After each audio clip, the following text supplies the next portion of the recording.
اس ملک کے اندر ایسے آپریشنز ہونا جس سے اس ملک کے امن و امان کو خطرہ ہو رہا ہو، یا اس ملک کی پالیسیز کو بنانا، یہ وہ ساری چیزیں ہیں جو غلط ہیں، یہ وہ ساری چیزیں ہیں جو مداخلت ہے اس ملک کے اندرونی معاملات کے اندر، جیسا کہ وہ سائفر والا معاملہ آپ کو اچھی طرح یاد ہے۔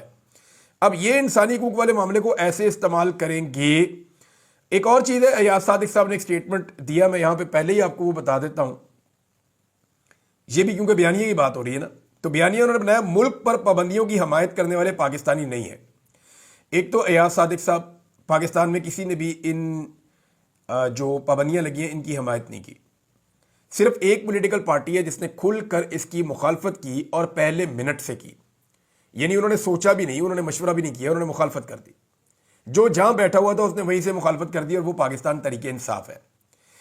جو پاکستان کے اوپر پابندیاں لگی ہیں مسائلوں کے حوالے سے، اس پہ بطور پولیٹیکل پارٹی اگر کسی نے مذمت کی ہے تو وہ پاکستان تحریک انصاف نے کی ہے۔ اب ایاز صادق صاحب کہہ رہے ہیں کہ پابندیوں کی حمایت کرنے والے پاکستانی نہیں ہیں۔ میں ایک اور بات کہنا چاہتا ہوں کہ جو پابندیوں پر خاموش رہے ہیں، کیا وہ محب وطن پاکستانی ہیں؟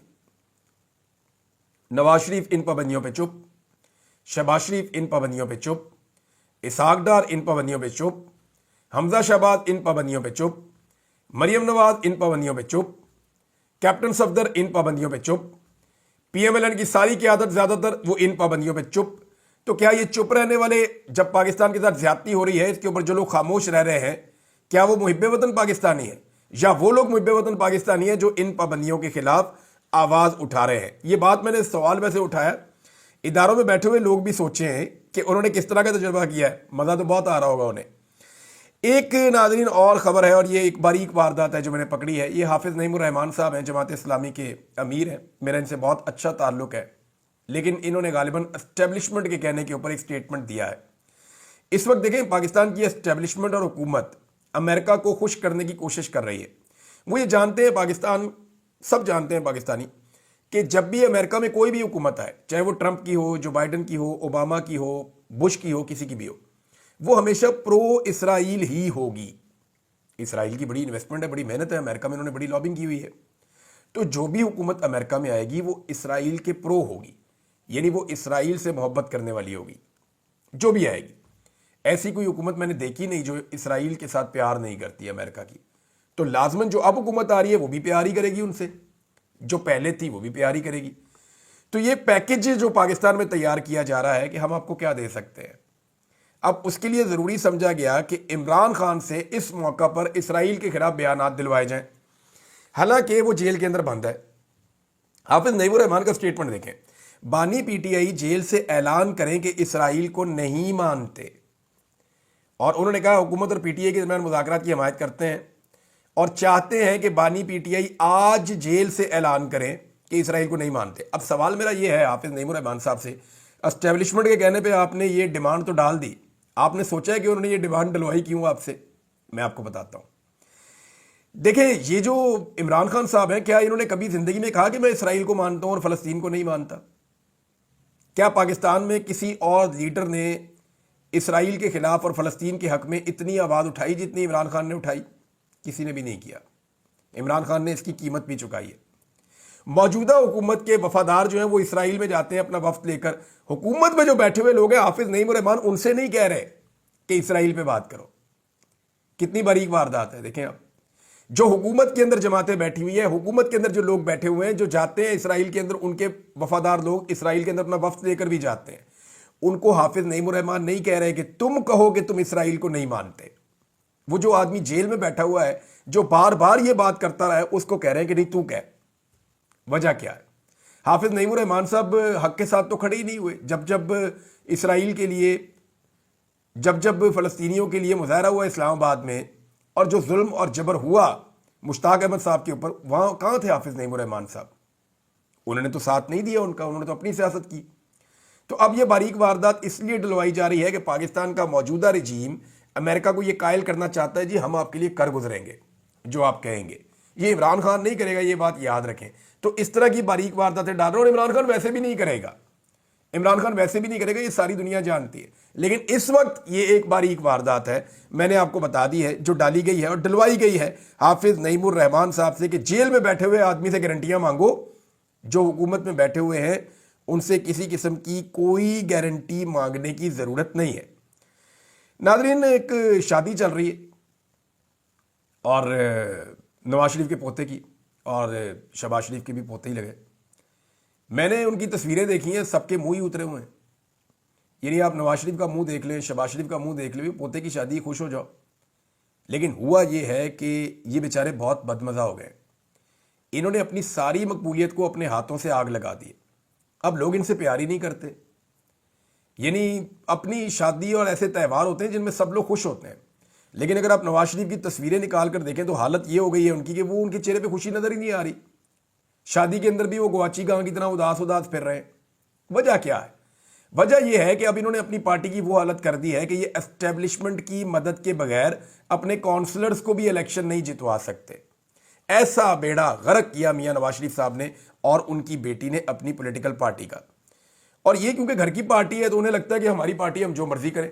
باقی جو بیچارے پارٹی کے اندر خون دے دے کے، جانیں مار مار کے، ڈنڈے کھا کھا کے، جن لوگوں نے بڑی جدوجہد کی ہے، جو لوگ تھک گئے پارٹی کا ساتھ دے دے کے، ان کا کوئی سٹیک نہیں ہے۔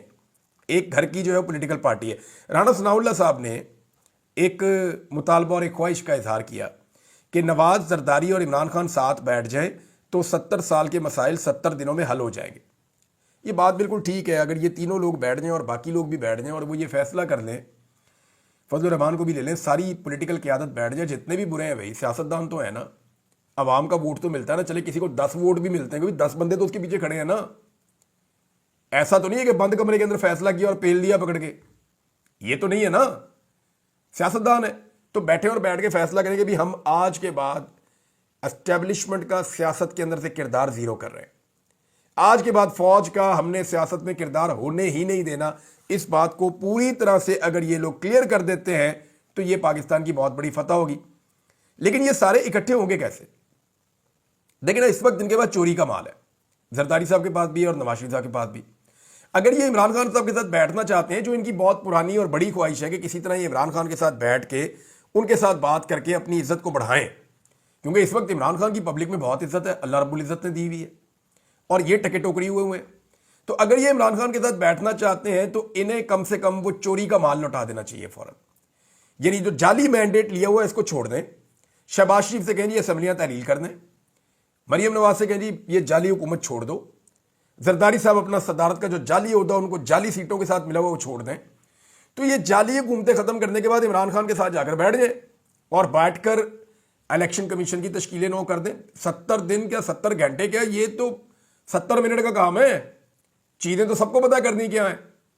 الیکشن کمیشن کی تشکیلیں نو کر دیں، اس کو بہتر کر دیں فوری طور پہ سارے مل کر، جو باقی چیزیں ٹھیک کرنی ہیں ان سب کو ٹھیک کر دیں، پاکستان میں نئے فری اینڈ فیئر الیکشنز کا اعلان کر دیں، اسٹیبلشمنٹ کو سیاست سے دھکا دے کے ہمیشہ کے لیے باہر نکال دیں، آئین کو اس کی اصلی حالت میں بحال کر دیں، پاکستان میں رول آف لاء کو امپلیمنٹ کر دیں، پاکستان کے اندر احتساب کا ایک بہتر نظام بنا دیں تاکہ آئندہ جو بھی غلط کرے گا وہ پکڑا جائے گا، معیشت کی ایک پالیسی بنا دیں کہ جناب اس کے اوپر سارے چلیں گے اور اس کے اوپر سیاست کوئی نہیں کرے گا، اور جو بھی اسٹیبلشمنٹ کے ساتھ مل کر سیاست کرے گا یا اسٹیبلشمنٹ سیاست میں کودے گی تو سارے رل کے اس کا مقابلہ کریں گے۔ اگر یہ سارا کچھ ہو جائے تو یہ بڑی اچھی بات ہے، لیکن اس سے پہلے مجھے ذاتی طور پہ ایسا لگتا ہے کہ یہ جو مینڈیٹ ہے نا چوری والا، اس کو چھوڑ دینا چاہیے۔ ناظرین، اس وقت صورتحال ایسی ہے کہ وزیر اطلاعات سے زیادہ کسی نے اپنے آپ کو اسٹیبلشمنٹ کا غلام نہیں بنایا۔ یعنی جو اگر وزراء کے اندر اگر آپ جوتے پالش کا مقابلہ دیکھیں تو سب سے بہترین زبردست انفارمیشن منسٹر نے کیے ہیں، کیونکہ 3 بڑے allegations D G I S P R نے لگائے تھے اپنی پریس کانفرنس میں، جن کے اوپر بڑا رولا پڑا تھا۔ Number 1، D G I S P R نے خیبر پختونخوا حکومت کی گورننس کے اوپر آواز اٹھائی تھی۔ نمبر 2، جو گولیاں چلائی گئیں وہ مظاہرین پہ ڈال دیا کہ انہوں نے چلائی تھیں۔ نمبر 3، انہوں نے کہا جی تحریک طالبان پاکستان کو پاکستان کے اندر عمران خان صاحب ضد کر کے لے کر آئے تھے اور ان کی وجہ سے جو دہشت گردی ہو رہی ہے وہ ہو رہی ہے، انہوں نے یہ کہا۔ اب ان میں سے دیکھیں 2 معاملات تو بڑے کھل گئے۔ یہ جو ٹی ٹی پی والا معاملہ یہ تو ایسا کھل گیا کہ اس کے اوپر پہلے ذرا رکے نا، ذرا ٹی ٹی پی والے معاملے میں خواجہ آصف کا ایک ٹویٹ ہے، وہ آپ کو اس کے فوراً بعد کو میں بتاتا ہوں، وہ کھل گیا۔ اس کے بعد جو دوسرا معاملہ تھا گولیاں چلانے والا، سارے ثبوت لوگ سامنے لا کر انہوں نے رکھ دیے اور دودھ کا دودھ اور پانی کا پانی کر دیا۔ اب گورننس خیبر پختونخوا کا معاملہ، اس کے اوپر وائٹ پیپر جاری کر دیا عطا تارڑ نے۔ عطا تارڑ نے وائٹ پیپر جاری کیا. میرے خیال میں مجھے سننے کی آپ کو ضرورت نہیں, اب طارق متین صاحب کا وی لاگ نکالیں, انہوں نے پورا کا پورا پوسٹ مارٹم ہی کر دیا ہے. میں نے وہ سنا ہے, انہوں نے کمال ریسرچ کر کے اڑا کے رکھ دیا ہے سارا کا سارا وائٹ پیپر جو عطا تارڑ لے کر آئے تھے. لیکن اس وقت اگر بدترین کارکردگی کہیں پہ ہے پاکستان میں تو وہ فیڈرل گورنمنٹ کی اور پنجاب حکومت کی ہے, جنہوں نے مثالیں قائم کر دی ہیں. ایون کشمیر کے اندر بھی جو وزیر اعظم لائے وہ ایک تحفہ, جس کو خواجہ سعد رفیق نے کہا تھا کہ یہ کیا تحفہ لا کے بٹھا دیا, وہ ٹھیک کہہ رہے تھے بیچارے, تو اس نے بھی جو تباہی پھیری ہوئی ہے. تو اگر پاکستان تحریک انصاف وائٹ پیپر خود نہیں لا سکتی ان کے خلاف, تو یہ تو نکما پانی ہے نا. تحریک انصاف اس وقت وہ پاپولیرٹی انجوائے کر رہی ہے جو عمران خان کی وجہ سے پارٹی کو مل رہی ہے, تو وہ کہتے ہیں ہاتھ پہ ہاتھ رکھ کے بیٹھو, کام ہی نہیں کرنا. اب یہ رسپانسبلٹی جو پنجاب کے اندر جو اپوزیشن ہے پی ٹی آئی کی, ان کی ہے کہ وہ وقتاً فوقتاً ان کو نہ صرف بے نقاب کریں بلکہ پورا ایک وائٹ پیپر جاری کریں سال کے اختتام پہ کہ جناب یہ بیڑا غرق انہوں نے اس ملک کا کر دیا اور اس صوبے کا انہوں نے کیا حال کر دیا. یعنی ہر چیز میں انہوں نے عمران خان کی نقل کرنی ہے. اب وہ کٹے بچے عمران خان صاحب کا, آپ کو یاد ہے نا ایک پروگرام تھا جس کا مریم نواز بہت اور مریم اورنگزیب اور باقی سارے بہت مذاق اڑاتے تھے کہ عمران خان گائیاں ویسے کیوں دیتا ہے لوگوں کو, اور یہ اس کے ساتھ معیشت کیا ٹھیک ہو جائے گی. تو اب مریم نواز نے بھی وہی پروگرام جو ہے وہ اپنا لیا ہے, اور اس پروگرام کے جو اشتہارات ہیں وہ چھپنا شروع ہو گئے. مریم نواز بھی اب گائیاں بانٹیں گی. عمران خان صاحب کا جو ویژن ہے نا, اس کی ایک ایک چیز کو یہ مل کر اب آہستہ آہستہ فالو کر رہے ہیں. اچھا جی, میں آپ کو یہ بتا رہا تھا کہ بدترین کارکردگی کے باوجود یہ پاکستان تحریک انصاف کی ذمہ داری ہے نا کہ وہ وائٹ پیپر جاری کرے. وہ بتائیں کہ معیشت کا کیا کباڑہ کیا شہباز شریف نے, وہ بتائیں نا کہ گروتھ کہاں پہ چلی گئی, وہ بتائیں نا جی ڈی پی کے ساتھ کیا ہوا, وہ بتائیں نا پاکستان میں عام آدمی کی معیشت کا کیا ہوا, وہ بتائیں نا پاکستان کے اندر اس ایک سال کے اندر مہنگائی کتنی بڑی اور کس چیز کی قیمت میں کتنا اضافہ ہوا. پھر وہ تقابلی جائزہ کریں عمران خان کے دور کے ساتھ. تو وائٹ پیپر جاری کرنا ایکچولی اپوزیشن کا کام ہوتا ہے, لیکن یہاں ایک عجیب روایت ہے کہ حکومت اپوزیشن کی جماعت کے ایک صوبے کے اندر جو حکومت ہے اس کے خلاف وائٹ پیپر جاری کر رہی ہے. آپ اندازہ کریں کتنی اگریسو حکمت عملی ہے موجودہ حکومت کی, اور دیوار کے ساتھ لگے ہوئے ڈرے اور سہمے ہوئے ہیں پاکستان تحریک انصاف کی لیڈرشپ. حالانکہ کارکن ان کے بڑے تگڑے ہیں, وہ سوشل میڈیا کے اوپر جواب بھی دیتے ہیں, لیکن لیڈرشپ جو ہے وہ ان کو یہ کام کرنا چاہیے تھا, وہ نہیں کر پائے. سول نافرمانی کی تحریک کے اوپر میں نے آپ کو پہلے کہا تھا کہ اس سال ریمیٹنسز آئے ہیں. ان کی وجہ یہ ہے کہ پاکستان میں حالات بدترین تھے, زمینوں کی قیمتیں بالکل زمین پہ چلی گئیں, کوئی خرید و فروخت نہیں ہو رہی تھی, تو اس لیے لوگوں نے زمینیں, بند ہونے والی فیکٹریاں اور بہت ساری چیزیں باہر سے پیسہ بھیج کر خریدی ہیں تاکہ جب حالات ٹھیک ہوں گے تو ہم ان کو استعمال کر لیں گے. تو اس لیے ریمیٹنسز کچھ زیادہ آئے ہیں پاکستان میں, لیکن یہ سب عمران خان صاحب کی کال سے پہلے تھا. اب کال عمران خان صاحب کی اس ہفتے آئی ہے اور اسی ہفتے یہ سال ختم ہو گیا, تو اس ڈیٹا کی بنیاد کے اوپر اب سارے کہہ رہے ہیں نہیں جی نہیں, دیکھیں یہ پتہ چلے گا جب جنوری کا پورا مہینہ اگر یہ کال رہتی ہے, عمران خان صاحب اس کو واپس نہیں لیتے, اور پورا مہینہ اگر یہ کال چلتی ہے تو پچھلے سال کے جنوری کے ڈیٹا کے ساتھ آپ اس سال کے ڈیٹا کو کمپیئر کریں گے, آپ کو پتہ چل جائے گا کہ عمران خان صاحب کی کال کامیاب ہوئی ہے یا نہیں ہوئی ہے. بڑے آرام سے آپ کو پتہ چل جائے گا, آپ کو کچھ اور کرنا بھی نہیں پڑے گا. عامر مغل صاحب نے ناظرین ایک بہت بڑا دعویٰ کیا ہے اور میں آپ کو پڑھ کے سنانا چاہتا ہوں. عامر مغل صاحب نے ٹی وی چینل کے اوپر بیٹھ کر یہ بات کی ہے, اور جو انہوں نے بات کی ان کے جو الفاظ ہیں وہ یہ ہیں کہ میں آپ کے سامنے بیٹھ کر بتا رہا ہوں کہ ہمارے نوجوانوں کو رینجرز اور فوج کے جوانوں نے مارا ہے, فوج کے سنائپرز نے مارا ہے, اور محسن نقوی اور شہباز شریف کے حکم پر مارا ہے. آپ میری ایک گزارش مان لیں, 24 سے 27 نومبر کی پمز اور پولی کلینک اسپتال, جنا ایونیو اور بلو ایریا کی C C T V footage release کر دیں تاکہ قوم کو پتہ چل جائے کہ کون جھوٹا ہے اور کون سچا ہے.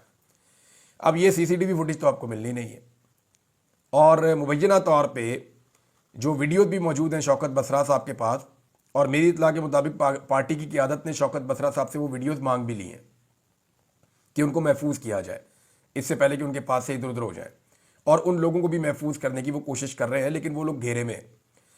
یعنی جن لوگوں نے یہ بیانات دیے, جنہوں نے یہ بتایا کہ انہوں نے کتنی لاشیں دیکھیں پمز اسپتال میں, ان کے اپنے پیارے کو جو لایا گیا راشد کو, اسے گولی لگی تھی, اس کا ایکسیڈنٹ نہیں ہوا تھا اور اس کی موت تازہ نہیں تھی, بہت پرانی تھی, اس کی لاش اکڑی ہوئی ان کو ملی ہے, اور انہوں نے کہا ایک بکسے کے اندر 3 لاشیں پڑی ہوئی تھیں. حالانکہ اتنے سارے بکسے ہیں, کیا باقی بکسے خالی چھوڑے ہوئے تھے یا ان کے اندر سبزی سنبھالی ہوئی ہے انہوں نے؟ بھی لاشیں ہی رکھتے ہیں نا ان بکسوں کے اندر, یہ جو مردہ خانہ ہوتا ہے وہاں پہ. تو ایک